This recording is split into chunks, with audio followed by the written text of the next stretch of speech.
उसी तरह मेरे कहने से उसे तलाक दे दे। मगर उसने मेरे कहने पे वो सब कुछ किया, मैं उसकी सजा उसको कैसे दे सकता हूँ? हाँ हाँ, तू उसे क्यों सजा देने लगा? अव्वल बात तो यह कि मेरी ख्वाहिश थी कि तेरी पहली औलाद बेटा हो। दूसरी ये कि मैं पूरे खानदान में पोता पोता करती रही। इस कदर रुसवाई होगी मेरी, किस कदर जिल्लत उठानी पड़ेगी मुझे। नहीं फहद, नहीं, अब और बर्दाश्त नहीं होता।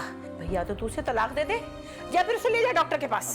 देखें, बहुत देर हो चुकी है, इस वक्त कोई डॉक्टर ये काम नहीं करेगा, इससे नाजिया की जान को भी खतरा हो सकता है। कुछ नहीं होता, कुछ भी नहीं होगा, बस जो मैं कह रही हूँ वही कर दे। मुझे ये बच्ची नहीं चाहिए, मुझे नहीं चाहिए ये बच्ची। देखें, आप बिला वजह जिद कर रही हैं, आप देखें। हाँ भैया, मैं ही बिला वजह की जिद करूंगी क्योंकि मेरी ही नाक कटी है। रुसवाई तो मेरी हुई है, तुम्हारा क्या गया? अगर तुम सिर्फ यही कह देते कि चलो पोता नहीं हुआ, मेरा दिल ही दुखता ना, कम से कम मैं इतनी ख्वार और इतनी जलील तो ना होती। अब सब लोग मेरी हंसी उड़ाएंगे। बस मैं यहाँ नहीं रहूंगी, या तो उसे तलाक दे या मुझे जाने दे। भाई तू मुझे जाने दे। आप कहीं नहीं जाएंगी इस घर से। कहीं का नहीं छोड़ा फहद, तुम लोगों ने मुझे पूरे खानदान में जलील करा दिया।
कुछ नहीं, बहुत बुरा हाल देखा।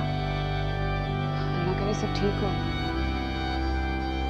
आजकल देर रात नींद आ जाती है और दिल थोड़ा घबरा गया। हेलो, अस्सलाम वालेकुम जी, मैं साजिदा बोल रही हूँ। आप क्या कहने के लिए फोन किया आपने? आप गुस्से मत हो, बच्चे तो ना समझ हैं। मैंने उन्हीं के सिलसिले में बात करने के लिए फोन किया था। आप बात करने के लिए क्या रह गया है? आप अपनी बेटी को घर बिठा लें, क्योंकि मेरे जीते जी तो वो इस घर में आ नहीं सकती। कुछ अल्लाह का खौफ करे, गलती तो हर इंसान से हो जाती है। आप बड़ी हैं, माफ कर दें, दरगुजर कर दें। अपने बेटे को सामने बिठाकर तहम्मुल से उससे सारी बात सुन। हमारी बच्ची की गलती सिर्फ इतनी है कि उसने अपने शौहर की बात मानकर आपको ये नहीं बताया कि उसके यहाँ बेटी होने वाली है। अब इस मामले से मेरे बेटे को तो आप दूरी रखिए तो अच्छा होगा।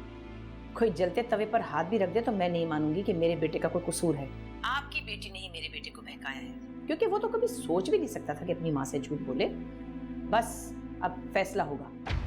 देखिए, ये मसले बहुत नाजुक होते हैं, इतनी तेजी से इन पे फैसले नहीं लिए जाते। सब्र और तहम्मुल से इनके हल ढूंढे जाते हैं। अब आप मुझे सिखाएंगी कि मुझे क्या करना है?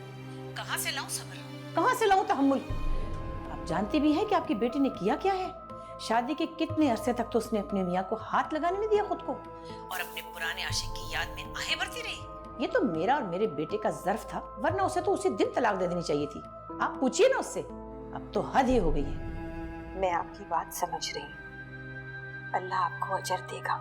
दूसरों की गलतियों पर पर्दा डालने वाले तो उसके बहुत नजदीक होते हैं। हमारी बच्ची से अगर कोई गलती हुई है तो वो आपके पैर पकड़कर आपसे माफी मांगेगी, लेकिन खुदारा आप ऐसे मत करें। अब कुछ नहीं हो सकता, तलाक के कागज जल्द ही आपके घर पहुंच जाएंगे। बस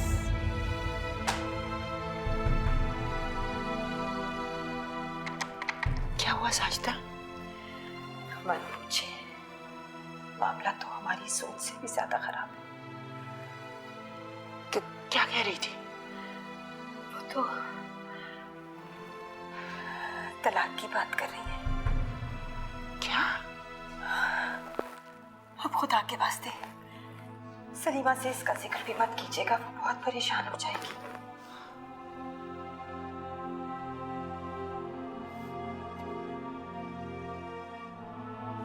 हाय बहन, मुझे तो जैसे ही पता चला कि बेबी शावर कैंसिल हो गया है, तो मैंने तो आनन फानन तुम्हें फोन मिलाया। तुमने तो उठाया नहीं। वो तुम्हारी नौकरानी, क्या नाम है उसका, सलमा, उसने बताया कि बहू घर छोड़ के चली गई है। हाय हाय, ऐसा क्या हो गया कि वो घर ही छोड़ के चली गई? वो क्या छोड़ के जाएगी घर? मैंने खुद ही निकाल दिया उसे। आई, घर से निकाल दी? मगर क्यों? भाई मियाँ के होते हुए जब पुराने आशिकों से मेल मिलाप रखेगी तो क्या मैं सर पे बिठाऊंगी? निकाल दिया मैंने। तौबा तौबा तौबा तौबा, कैसी मासूम लगती थी शक्ल से, ऐसी निकली। मेरी तौबा। वैसे सबा, बुरा मत मानना, लेकिन खुदा न खास्ता कहीं बच्चा भी। अल्लाह जाने भाई, मुझे क्या खबर। मुझे पहले ही शक था, सच पूछो मुझे पहले ही शक था। वैसे सच तो कड़वा होता है, मगर कहीं ऐसा तो नहीं कि फहद बाप बनने के काबिल ही ना हो? क्या मतलब है तुम्हारा? खुदा न खास्ता मेरे बच्चे में कोई खराबी नहीं है, और तुम अपने मशवरे अपने पास रखो, मेरे घर के मसलों से जरा दूर ही रहो तो अच्छा है। आय हाय, मेरी तो आदत ही नहीं है कंसूइयां लेने की। मैं तो करती हूँ सच्ची बात, और सच पूछो तो सच जरा कड़वा ही होता है। वैसे चलती हूँ, मगर मेरा मशवरा है, जी चाहे तो मान लेना, फहद को डॉक्टर को जरूर दिखा देना। अपने मशवरे तुम अपने पास ही रखो, डॉक्टर को दिखा देना। मैं अपने बेटे की इंशाल्लाह दूसरी शादी करूंगी, और तुम देखना जब 3-4 बच्चे होंगे ना तो जलने वालों का खुद ही मुंह काला होगा। तुम्हारी मर्जी है, मैं तो सिर्फ मशवरा ही दे सकती थी। देख लेना जरा, ऐसा ना हो कि दूसरी भी छोड़ के भाग जाए। चलती हूँ।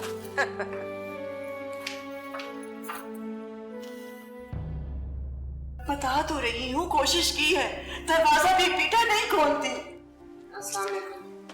वालेकुम अस्सलाम, शुक्र है बेटा तुम आ गई। हुआ क्या?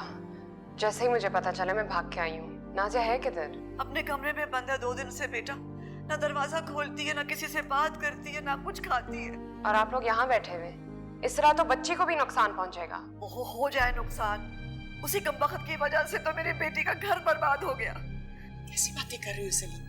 इसमें बेचारे बच्चे का क्या कसूर है? हाँ, कसूर तो मेरी बेटी का ही है ना, कि वो बच्ची को जन्म दे रही है। प्लीज आप ऐसे बातें मत करें, ऐसा कुछ नहीं होगा। फहद भाई बहुत प्यार करते हैं नाजिया से, वो सब कुछ संभाल लेंगे। अरे छोड़ो, प्यार करता है, 2 दिन से घर में आई बैठी है, ना फोन किया ना मिलने आया उससे। प्लीज बस करें, और फिक्र भी मत करें, मैं खुद फहद भाई से बात कर लूंगी। फिलहाल जाके नाजिया से तो मिलाऊं। ठीक है बेटी, जाके देख लो और कोशिश करना कि कुछ खा ले।